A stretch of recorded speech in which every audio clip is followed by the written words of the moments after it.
앞에서 서로마 제국 이후 선교의 큰 흐름을 살펴보았다면 이제는 그 흐름 속에서 중요하게 등장한 켈트 선교를 좀 더 구체적으로 살펴볼 필요가 있습니다.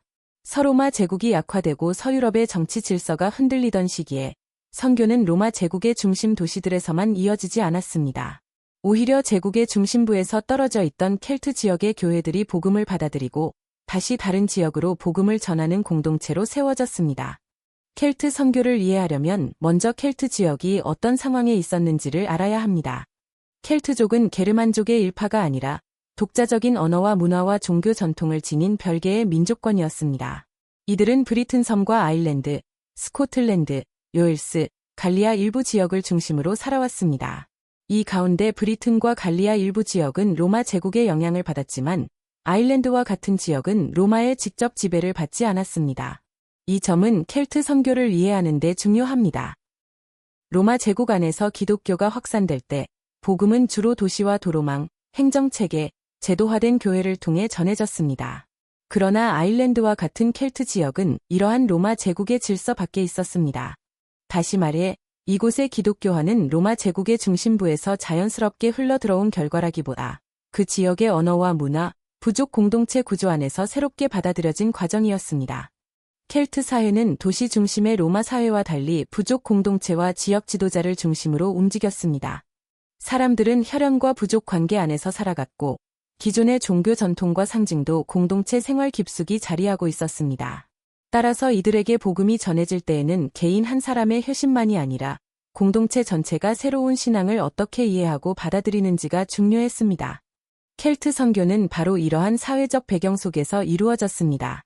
초기 켈트 선교의 중요한 출발점에는 5세기 아일랜드에서 활동한 성 패트릭의 사역이 있습니다. 성 패트릭은 본래 아일랜드인이 아니라 로마화된 브리튼 지역 출신이었습니다. 그는 젊은 시절 해적에게 납치되어 아일랜드에서 노예 생활을 하였고 그 고난의 시간 속에서 깊은 신앙적 회심을 경험했습니다. 이후 고향으로 돌아갔지만 기도 가운데 자신을 노예로 삼았던 아일랜드 사람들에게 다시 복음을 전하라는 하나님의 부르심을 받았습니다. 성 패트릭은 그 부르심에 순종하여 아일랜드로 돌아갔습니다. 그는 폭력이나 강압이 아니라 언어와 문화, 부족 구조를 존중하는 방식으로 복음을 전했습니다. 켈트 사회의 전통적 상징과 사고방식을 이해하며 기독교 신앙을 설명했고 부족 지도자들과의 관계를 통해 복음이 개인을 넘어 공동체 안으로 확산되도록 하였습니다. 이러한 사역을 통해 아일랜드 전역의 기독교 공동체의 기초가 놓였고 이후 켈트 선교가 더 넓은 지역으로 나아갈 수 있는 기반이 마련되었습니다.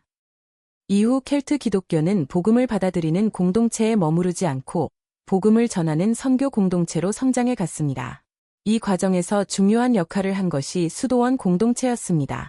켈트 지역의 수도원은 단순히 세상과 떨어져 조용히 지내는 장소만이 아니었습니다. 그곳은 말씀을 배우고 기도와 예배를 드리며 노동과 공동생활을 통해 신앙을 훈련하는 공동체였습니다. 또한 선교사를 길러내고 다른 지역으로 파송하는 선교의 중심지이기도 했습니다. 이러한 수도원 중심의 신앙은 켈트 선교가 지속적으로 확장될 수 있는 중요한 기반이 되었습니다. 콜룸바와 같은 인물은 스코틀랜드 지역 선교에 영향을 주었고 콜룸바누스와 같은 선교사는 유럽 대륙으로 나아가 프랑크 지역과 이탈리아 북부 지역의 수도원 공동체를 세웠습니다. 이를 통해 켈트 선교는 아일랜드와 브리튼 섬 안에 머무르지 않고 유럽 대륙으로 확장되었습니다. 여기서 주목할 점은 켈트 선교가 로마 제국의 힘이나 정치 제도의 보호를 중심으로 이루어진 것이 아니었다는 점입니다. 물론 시간이 지나면서 로마 교회와의 관계 속에서 여러 조정과 변화가 있었지만 초기 켈트 선교의 특징은 비교적 자발적이고 이동적인 선교에 있었습니다. 선교사들은 수도원 공동체에서 훈련을 받고 낯선 지역으로 이동하며 그곳의 사람들과 함께 살아가며 복음을 전했습니다. 이 모습은 복음이 제국의 중심부만이 아니라 변방의 공동체를 통해서도 힘있게 전해질 수 있음을 보여줍니다. 게르만족 선교는 이러한 켈트 선교의 흐름과 연결되어 전개되었습니다. 초기에는 아일랜드와 스코틀랜드를 중심으로 한 켈트 선교사들이 유럽 대륙으로 이동하며 복음을 전했고 이후에는 기독교를 받아들인 잉글랜드 지역의 앵글로색슨 선교사들도 이 흐름에 참여했습니다. 앵글로색슨은 브리튼 섬에 정착한 게르만계 민족을 가리킵니다. 이들은 처음에는 선교의 대상이었지만 기독교를 받아들인 뒤에는 다시 유럽 대륙의 게르만족을 향해 복음을 전하는 선교의 주체가 되었습니다. 앵글로색슨 선교사들이 게르만족 선교에 중요한 역할을 할 수 있었던 이유는 그들 자신도 게르만계 배경을 지니고 있었기 때문입니다.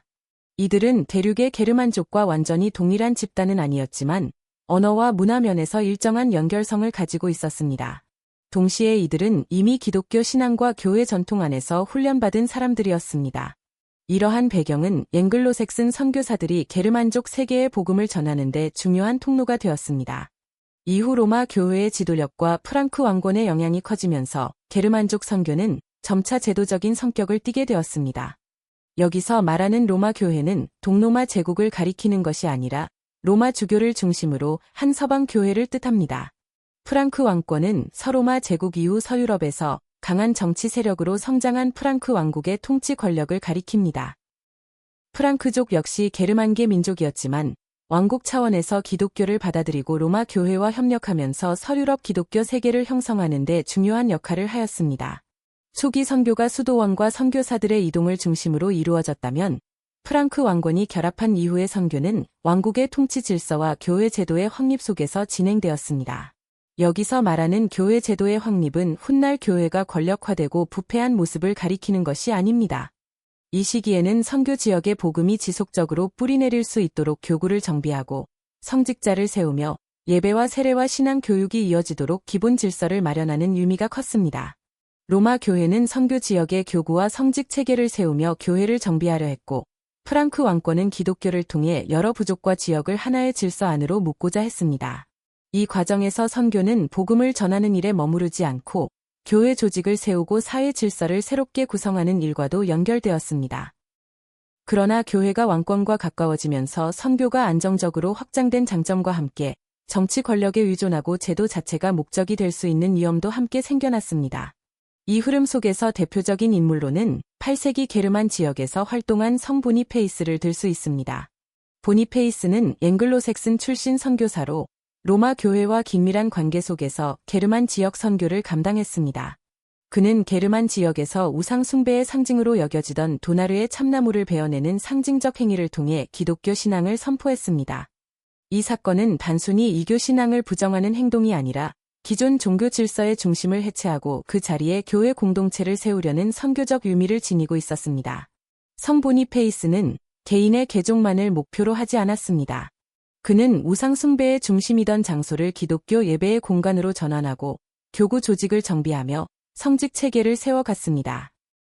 이를 통해 게르만족 선교는 이동적이고 공동체적인 선교에서 점차 로마 교회의 제도 안으로 편입되는 방향으로 나아갔습니다.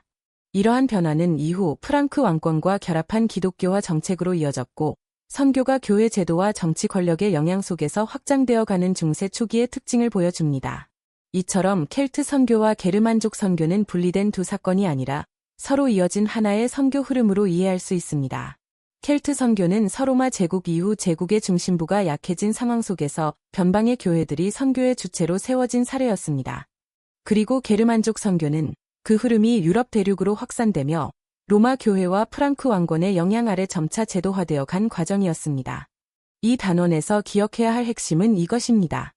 서로마 제국이 무너졌다고 해서 선교가 멈춘 것은 아닙니다. 오히려 복음은 제국의 중심부를 넘어 변방의 켈트 공동체 안에 뿌리내렸고 그 변방의 교회들은 다시 유럽 대륙을 향해 선교사를 보내는 공동체가 되었습니다. 하나님께서는 선교의 중심을 언제나 강한 제국이나 큰 도시 안에만 두지 않으시고 때로는 사람들이 주목하지 않던 변방의 공동체를 통해서도 복음을 확장해 가셨습니다.